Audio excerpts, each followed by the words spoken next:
ভাজা পিঠাগুলো খেতে কিন্তু ছোট বড় সবাই অনেক পছন্দ করবে। আজকে এমনভাবে তৈরি করব মনে হবে যে একদম দোকান থেকে কিনে খাচ্ছেন। প্রথমে একটা ডিম নিয়ে নিয়েছি, চিনি অ্যাড করে দিয়েছি 3 টেবিল চামচের মতো। এখানে 1.5 কাপের মতো আমি ময়দা অ্যাড করেছি।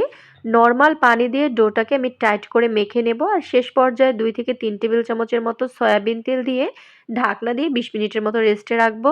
শিরা তৈরি করছি। এখানে 4 টেবিল চামচের মতো চিনি নিয়েছি আর হাফ কাপ পরিমাণ পানি দিয়ে এখন চিনির শিরা তৈরি করব। একটি এলাচ দিয়েছি সুঘ্রাণের জন্য। মিনিটের মধ্যে এই আটার ডোটা কিন্তু খুবই সুন্দর সফট হয়ে গেছে। এখন এখান থেকে আমি 5 ভাগে কেটে নিচ্ছি। আজকে 5টা রুটি দিয়ে খাজা পিঠা তৈরি করব। ভাজা পিঠা তৈরি করার জন্য কিন্তু 5টা 6টা 7টা পর্যন্ত রুটিও ব্যবহার করতে পারেন। যত রুটি ব্যবহার করবেন খাজা পিঠাগুলো ততটাই লেয়ার যুক্ত হবে। 2 টেবিল চামচ সয়াবিন তেলের মধ্যে 2 টেবিল চামচ ময়দা অ্যাড করে দিলাম। এখন খুব ভালোভাবে মিশিয়ে পাতলা একটা মিশ্রণ তৈরি করে নিচ্ছি।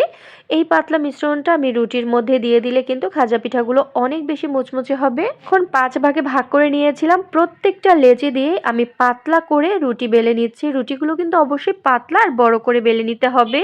5টা রুটি বানানো হয়ে গেলে এখন রুটির উপরে আমি 1 চামচ করে যেই পাতলা মিশ্রণটা তৈরি করে নিয়েছিলাম সয়াবিন তেল আর ময়দার, সেই মিশ্রণটা দিয়ে রুটিগুলোর উপরে একদম মিশিয়ে দিচ্ছি। আপনারা দেখেই তো বুঝতে পারছেন। যেই কয়টা রুটি ব্যবহার করবেন খাজা তৈরি করতে প্রত্যেকটা রুটির উপরে কিন্তু সয়াবিন তেলের এই মিশ্রণটা দিতে হবে।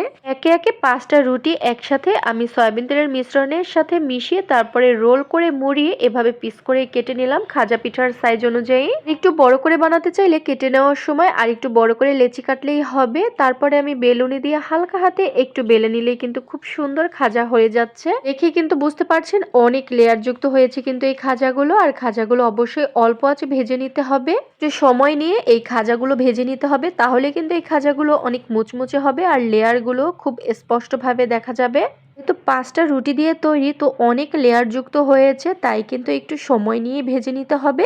এই খাজাগুলো ভাজার সময় কিন্তু অবশ্যই তাড়াহুড়ো করে ভাজা যাবে না, তাহলে কিন্তু ভিতরে কাঁচা থাকবে, মুচমুচে হবে না, খেতে কিন্তু ভালো লাগবে না। ভেজে নেওয়ার সাথে সাথে গরম থাকা অবস্থায় কিন্তু এই খাজাগুলো চিনি শিরার মধ্যে দিয়ে দিতে হবে। দেখুন ভেজে নেওয়ার পরে কতটা সুন্দর হয়েছে।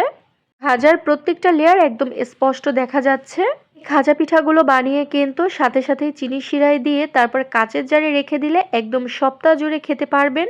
দোকানের চাইতেও আরো বেশি মজাদার হবে। কাউকে এভাবে বানিয়ে খেতে দিলে সে বুঝতেই পারবে না যে এটা আপনি ঘরে তৈরি করেছেন না দোকান থেকে কিনে এনেছেন। এভাবে যদি খাজা তৈরি করতে পারেন তাহলে কিন্তু আর দোকান থেকে কিনতে হবে না। আশা করছি ভিডিওটি আপনাদের কাছে ভালো লেগেছে আর সহজও লেগেছে। এভাবে খাজা তৈরি করলে পরিবারের ছোট বড় সবাই খেতে অনেক পছন্দ করবে। খেয়ে তো বুঝতে পারছেন খাজাগুলো ভীষণ রসালো আর মুচমুচে হয়েছে, খেতেও দারুণ স্বাদের হয়েছিল। আল্লাহ হাফেজ।